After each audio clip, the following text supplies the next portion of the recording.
My channel. ఈ వీడియోలో AP ప్రభుత్వ ఉద్యోగులకు మరియు పెన్షనర్స్‌కి ఈ ఆగస్టు నెల జీతాలు, పెన్షన్‌లు జమ అయ్యే తాజా సమాచారం గురించి తెలుసుకుందాము. వీడియో అయితే ఎక్కడే గానీ స్కిప్ చేయకుండా ఎండ్ వరకు చూసేయండి. అప్పుడే ఇన్ఫర్మేషన్ పూర్తిగా అర్థమవుతుంది. అలాగే వీడియో చూస్తున్న ప్రతి ఒక్కరు వీడియోకైతే లైక్ చేయండి ఫ్రెండ్స్. ఈ వీడియోని తోటి ఉద్యోగ, పెన్షనర్ మిత్రులతో అయితే షేర్ చేయండి. కొత్తగా మన ఛానల్ చూస్తున్నవారు ఇంకా ఎవరైనా సబ్స్క్రైబ్ చేసుకోకుంటే వెంటనే మన ఛానల్‌ని సబ్స్క్రైబ్ చేసుకోండి. దీని ద్వారా నేను చేసే లేటెస్ట్ వీడియోస్ అన్నీ మీ వరకు రీచ్ అవుతాయి. ఇక ఆలస్యం చేయకుండా వివరాల్లోకి అయితే వెళ్ళిపోదాము. ఫ్రెండ్స్, ఇక విషయానికి వచ్చినట్లయితే ఆంధ్రప్రదేశ్ ప్రభుత్వం ఆర్థిక నిర్వహణను క్రమబద్ధీకరించే లక్ష్యంతో ప్రభుత్వ కార్యాలయాలైనటువంటి డీడీఓలు, ట్రెజరీలకు బిల్లులు సమర్పించడానికి ఒక నిర్దిష్ట క్యాలెండర్ను నిర్ధారించింది. ఈ నూతన విధానం ప్రకారం వివిధ రకాల బిల్లులను నెలలో వేర్వేరు తేదీలలో మాత్రమే సమర్పించాలి అని మేరకు జీవో జారీ చేసిందనమాట. ఇందులో మొదటిది, నెలలో ఎప్పుడైనా సమర్పించగల బిల్లులు ఏమిటంటే రాజ్యాంగబద్ధ సంస్థలు, న్యాయపరమైనటువంటి చెల్లింపులు, ప్రభుత్వ ఆర్థిక బాధ్యతలు, అత్యవసర విధులు, ఆపత్కాల చెల్లింపులు, నూతన పెన్షన్లు, వీటిని నెలలో ఎప్పుడైనా బిల్లులు అయితే సబ్మిట్ చేయవచ్చు. ఆప్షన్ ఎనేబుల్ ఉంటుంది. రెండవది, బకాయిలు మరియు ప్రత్యేక చెల్లింపులు ఏమైనా ఉన్నట్లయితే నెలలో 6వ తేదీ నుంచి 10వ తేదీ వరకు మాత్రమే సమర్పించగలరు. ఇది టైమ్ బౌండ్ ప్రాసెస్ అన్నమాట. సప్లిమెంటరీ బిల్లులు, సప్లిమెంటరీ జీతాల బిల్లు, అన్ని రకాల బకాయి బిల్లులు, గౌరవ వేతనాలు మరియు వేతనాలు, సంక్షేమ పథకాలన్నీ కూడా నెలలో ఈ యొక్క 6వ తేదీ నుంచి 10వ తేదీ వరకు మాత్రమే సబ్మిట్ చేయడానికి వీలుంటుంది. ఒకవేళ టైం దాటిపోయినట్టయితే మళ్ళీ నెల వరకు వెయిట్ చేయాల్సి ఉంటుంది. ఇక ఉద్యోగుల వ్యక్తిగత క్లెయిమ్స్ అయినటువంటి వాటివి ఏమైనా ఉన్నట్లయితే, అంటే బడ్జెట్ సంబంధిత బిల్లులు గానీ, ఉద్యోగుల పొదుపు మరియు రుణాలు, ఇతర పీడీ అకౌంట్ల చెల్లింపులన్నీ కూడా ఇటువంటి బిల్లులను నెలలో 11వ తేదీ నుంచి 15వ తేదీ వరకు మాత్రమే సమర్పించాల్సి ఉంటుంది. ఇకపోతే అత్యంత ముఖ్యమైనది నాలుగోది, జీతాలు మరియు పెన్షన్ ఇతర రెగ్యులర్ చెల్లింపులు నెలలో 16వ తేదీ నుంచి 25వ తేదీ వరకు మాత్రమే వీటిని సబ్మిట్ చేయవలసి అయితే ఉంటుంది. అంటే the regular payroll will be enabled between the dates 16th to 25th in the month. ఇది అత్యంత కీలకమైన మరియు పెద్ద కేటగిరీ. రాష్ట్రంలోని లక్షలాది మంది ఉద్యోగులు, పెన్షనర్స్ మరియు లబ్ధిదారులకు సంబంధించిన చెల్లింపులన్నీ ఈ సమయంలోనే ప్రాసెస్ చేయబడతాయి. అన్ని స్థాయిల అధికారులకు జారీ చేసిన ముఖ్యమైన సూచనలు ఈ మేరకు చూసుకున్నట్లయితే, కొత్త షెడ్యూల్ ప్రకారంగా సిటిజన్ చార్టర్ అయితే సవరించబడింది. ఒకవేళ సెలవు దినం వస్తే బిల్లులు సమర్పించవలసినటువంటి చివరి రోజున సెలవు దినమైనట్లయితే ఆ తర్వాత వచ్చే పని దినాన్ని ఆ రోజైనా కూడా సమర్పించవచ్చనమాట. సో, లాస్ట్ డేట్ సండే వచ్చినట్లయితే మండే కూడా బిల్లు సబ్మిట్ చేయడానికి అవకాశం ఉంటుంది. డీడీఓల బాధ్యత. సంబంధిత డీడీఓల షెడ్యూల్‌ను ఖచ్చితంగా అయితే పాటించాల్సిన అవసరం ఉంది. ఉద్యోగుల నెలవారీ జీతాలు, పదవి విరమణ పొందిన వారి పెన్షన్స్, రెగ్యులర్ జీతాలన్నీ కూడా ఈ కేటగిరీ కిందకైతే వస్తాయి. ఉద్యోగుల బీమా పథకం, జీఐఎస్, ఎఫ్‌బీఎఫ్, కుటుంబ సంక్షేమ నిధి, వీటన్నిటిని కూడా ఈ యొక్క 16వ తేదీ నుంచి 25వ తేదీ వరకు సబ్మిట్ చేయవలసి అయితే ఉంటుంది. వర్క్ చార్టర్డ్ ఎస్టాబ్లిష్మెంట్ సిబ్బంది, అలాగే ప్రొఫెషనల్ సర్వీసెస్, ఇతర కాంట్రాక్ట్ ఉద్యోగుల వేతనాలు, హోమ్ గార్డ్స్, అంగన్వాడీ కార్యకర్తలు, వీఆర్ఏ గౌరవ వేతనాలు, సామాజిక భద్రతా పింఛన్లు, బియ్యం, విద్యుత్ వంటి సబ్సిడీలు కూడా ఈ ఈ కేటగిరీ కిందకే వస్తాయన్నమాట. సో, ఈ విధంగా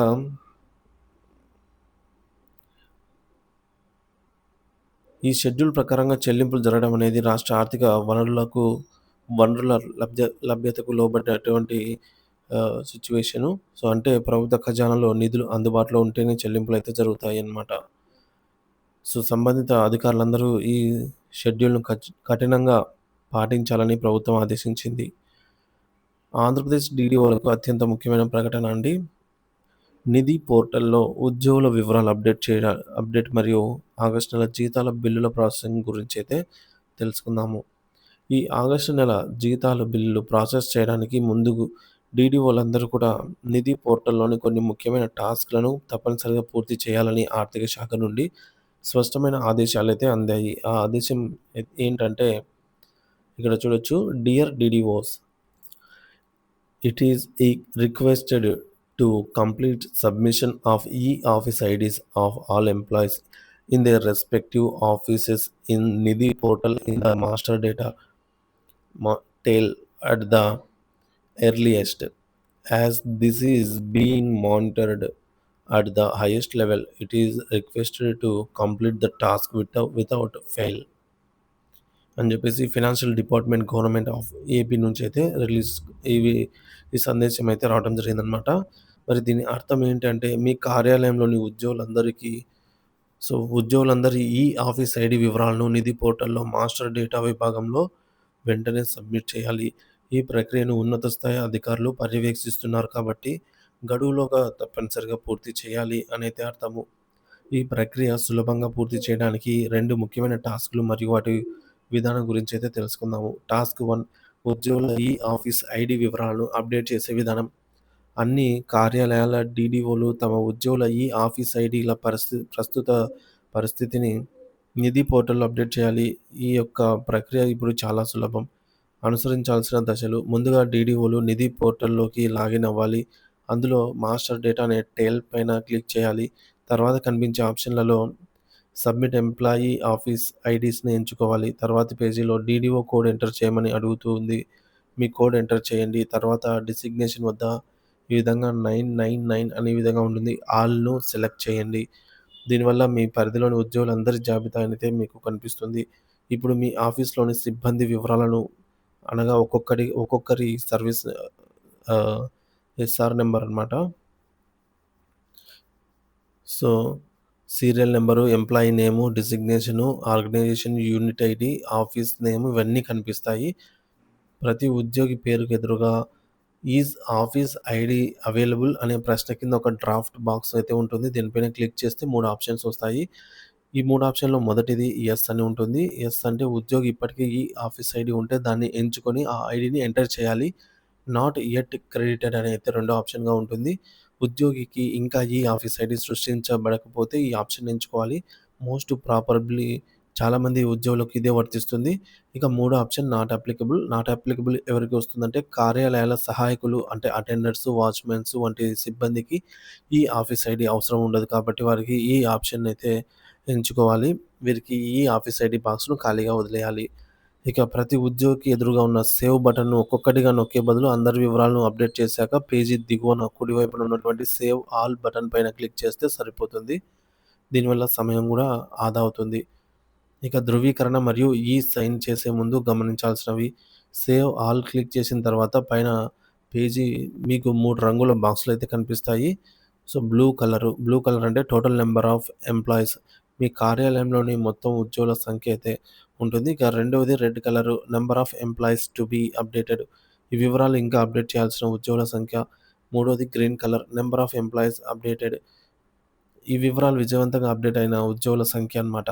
సో, మీరు అందరి వివరాలు సరిగ్గా అప్డేట్ చేస్తే రెడ్ కలర్ బాక్స్‌లో 0 ఉండాలి. మరియు గ్రీన్ కలర్ బాక్స్‌లోని సంఖ్య బ్లూ కలర్ బాక్స్‌లోని సంఖ్యతో సమానంగా ఉండాలి. ఉద్యోగుల జాబితా మొత్తం గ్రీన్ కలర్‌లో కనిపించాలి. ఇక చివరి దశ సైన్ కన్ఫర్మేషన్ అన్ని వివరాలు సరిగ్గా ఉన్నాయని నిర్ధారించుకున్న తర్వాత పేజీ పైన కుడివైపున ఉన్నటువంటి సైన్ కన్ఫర్మేషన్ బటన్ పైన క్లిక్ చేసి మీ ఆధార్ లింక్‌తో అయినటువంటి మొబైల్ నంబర్‌కి వచ్చే ఓటీపీ ద్వారా ఈ ప్రక్రియను పూర్తి చేయాలి. అప్పుడు ఈ టాస్క్ అనేది పూర్తయినట్లు. ఇక రెండవ టాస్క్ నంబర్ 2 సమాచార హక్కు ఆర్‌టీఐ అధికారుల వివరాల అప్డేట్ అన్నమాట. ఈ టాస్క్‌లో సమాచార హక్కు చట్టం 2005 ప్రకారంగా గ్రామ వార్డు సచివాలయంతో సహా అన్ని కార్యాలయాలు తమ పౌర సమాచార అధికారి పీఐఓ మరియు మొదటి అప్పీలేట్ అధికారి ఎఫ్ఏఏ వివరాలను నిధి పోర్టల్‌లో తప్పనిసరిగా నమోదు చేయాలి. పౌర సమాచార అధికారి పీఐఓ సాధారణంగా సంబంధిత కార్యాలయం డీడీఓఏ పీఐఓగా అయితే వ్యవహరిస్తారు. వారి సీఎఫ్ఎంఎస్ ఐడీని ఇక్కడ ఎంటర్ చేయాలి. మొదటి అప్పీలేట్ అధికారి ఫస్ట్ అప్పీలేట్ అథారిటీ ఎఫ్ఏఏ మీ కార్యాలయానికి సంబంధించి మొదటి అప్పీలేట్ అధికారి వివరాలు మరియు వారి సీఎఫ్ఎంఎస్ ఐడీని ఎంటర్ చేయాలి. ఈ వివరాలను కూడా డీడీఓ తన ఆధార్, ఓటీపీ ఆధారిత సైన్ ద్వారా అయితే ధృవీకరించాలి. ఇక తుది హెచ్చరిక పైన తెలిపిన 2 టాస్క్‌లు అంటే ఆఫీస్ ఐడీ మరియు ఆర్‌టీఐ అధికారుల వివరాలు పూర్తి చేసి సైన్ ద్వారా సబ్మిట్ చేసిన తర్వాత మాత్రమే ఆగస్టు 2025 నెల జీతాల బిల్లులు డీడీఓ లాగిన్‌లో అయితే ప్రాసెస్ చేయడానికి వీలవుతుంది. కావున డీడీఓలందరూ ఎటువంటి ఆలస్యం చేయకుండా ఈ ప్రక్రియను తక్షణమే పూర్తి చేయాలని అయితే కోరటమైనది.